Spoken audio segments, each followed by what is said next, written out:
बिस्मिल्लाहिर्रहमानिर्रहीम। आज हम टेंसेस की लेक्चर नंबर 10 में फ्यूचर कंटिन्यूस टेंस पढ़ेंगे। सबसे पहले हम इस टेंस की निशानात लिखते हैं। निशानात इस टेंस की क्या होंगे?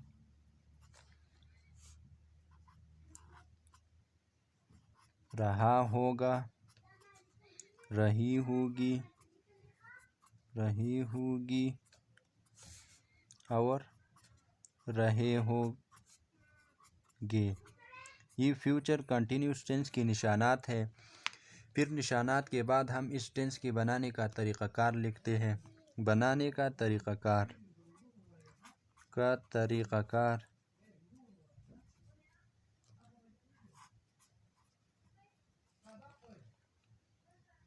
बनाने का तरीक़ाकार इस फ्यूचर कंटिन्यूस टेंस का क्या होगा? सबसे पहले हम सब्जेक्ट लिखते हैं। सब्जेक्ट के बाद फिर हम हेल्पिंग वर्ब लिखते हैं। फ्यूचर कंटिन्यूस टेंस के हेल्पिंग वर्ब विल भी है। बाद लोग इसमें शेल भी यूज़ करते हैं आई और वी के साथ, लेकिन जो मॉडर्न टेंसेस है इसमें ये नहीं है, इसमें सिर्फ विल भी यूज़ होता है।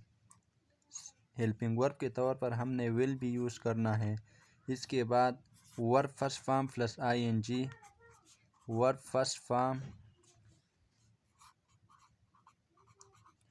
प्लस ING का इजाफा इसके साथ करना है और आखिर में ऑब्जेक्ट यूज़ करना है।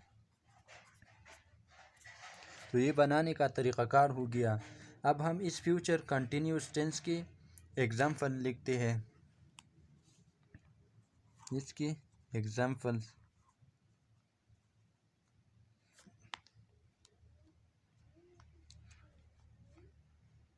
वो क्रिकेट खेल रहे होगे। तो ये फ्यूचर कंटिन्यूस टेंस है। इसको हम उर्दू से इंग्लिश में कैसे ट्रांसलेट करते हैं?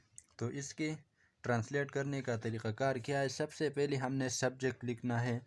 सब्जेक्ट यहाँ पे दे है, तो सबसे पहले हमने दे का यूज़ करना है, दे।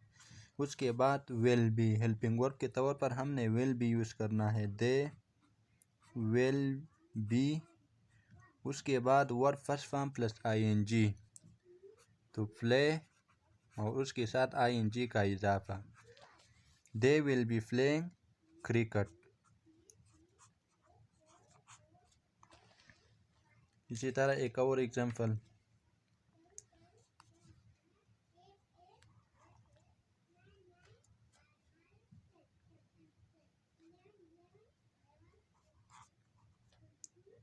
मैं टीवी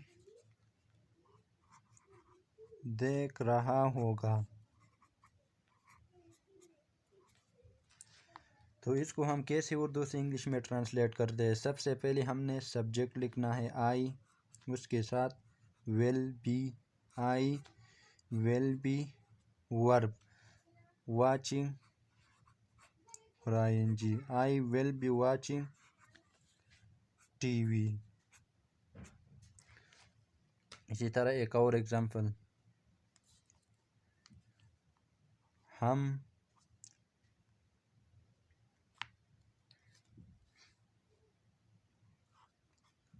काम कर रहे होंगे। तो सबसे पहले हमने सब्जेक्ट लिखना है वी, उसके साथ विल बी। ये अभी भी लोग वी और आई के साथ शेल बी का यूज़ करता है, लेकिन अभी ये ख़त्म हुआ है, सिर्फ विल बी यूज़ होता है। We will B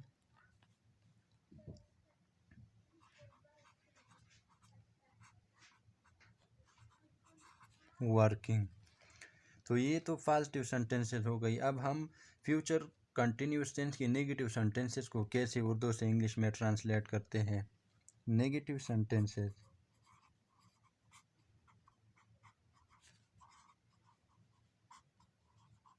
negative sentences का पहचान ये होगा कि इसमें नहीं आया होगा और आखिर में ये जो फ्यूचर कंटिन्यूस टेंस के निशानात है, ये हो गए रहा होगा, रही होगी, ये तो होंगे, लेकिन इसमें इजाफी चीज़ नहीं होगा। इसके बनाने का तरीक़ाकार क्या होगा?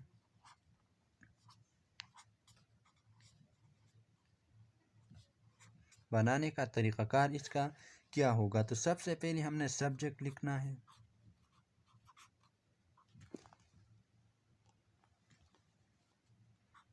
सब्जेक्ट के बाद फिर हमने वेल का यूज़ करना है। वेल के बाद नॉट, नॉट के बाद बी, उसके बाद verb first form plus ING,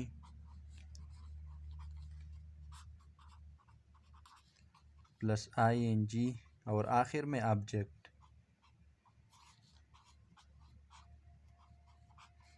for example,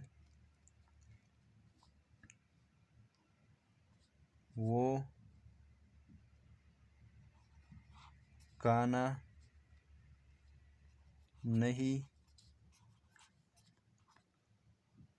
खा रही होगी, इसमें नहीं आया है, तो इसको हमने कैसे ट्रांसलेट करना है? सबसे पहले हमने सब्जेक्ट शी, उसके बाद वेल, फिर नॉट, बी, ईटिंग, आईएनजी का इजाफा करना है, ईटिंग द मील।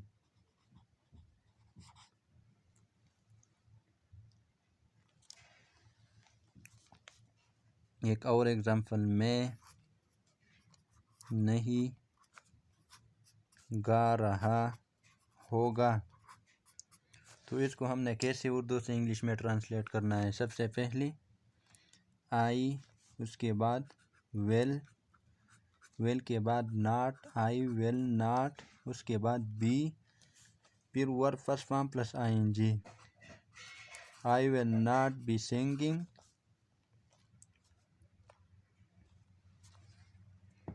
अब हम फ्यूचर कंटिन्यूस टेंस के इंट्रोगेटिव सेंटेंसेस लिखते हैं। इंट्रोगेटिव सेंटेंसेस, इंट्रोगेटिव सेंटेंसेस, इसका पहचान ये होगा कि इसमें सवाल किया जाता है। तो इसके बनाने का तरीक़ाकार क्या है? सबसे पहले हमने क्या लिखना है? बनाने का तरीक़ाकार, सबसे पहले हमने वेल का यूज़ करना है, वेल, उसके बाद सब्जेक्ट, फिर बी का यूज़, उसके बाद verb first form plus ING,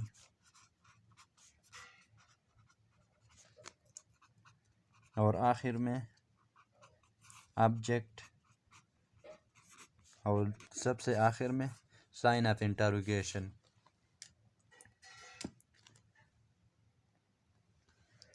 for example, क्या तुम नहीं गा रहे होंगे, तो इसको हमने कैसे उर्दू से ट्रांसलेट करना है? सबसे पहले हमने वेल लगाना है, वेल, उसके बाद subject, well you be singing. इसी तरह एक और एग्जांपल, किया मैं क्रिकेट खेल रहा होगा, तो सबसे पहले हमने वेल का यूज़ करना है, वेल, आई, बी, उसके बाद verb first form plus ING, playing, playing cricket, और आखिर में साइन ऑफ इंटरोगेशन। तो ये फ्यूचर कंटिन्यूस टेंस है। टेंसेस बहुत आसान है, लेकिन इसके लिए सबसे पहले आपने जो टेंसेस की हेल्पिंग वर्ब होते हैं वो आपने याद करने होते हैं, और इसके जो पहचान होते हैं कि इस टेंस के आखिर में क्या आता है। जब आपको ये याद हो जाए तो फिर टेंसेस का उर्दू से इंग्लिश में ट्रांसलेट करना बहुत आसान है।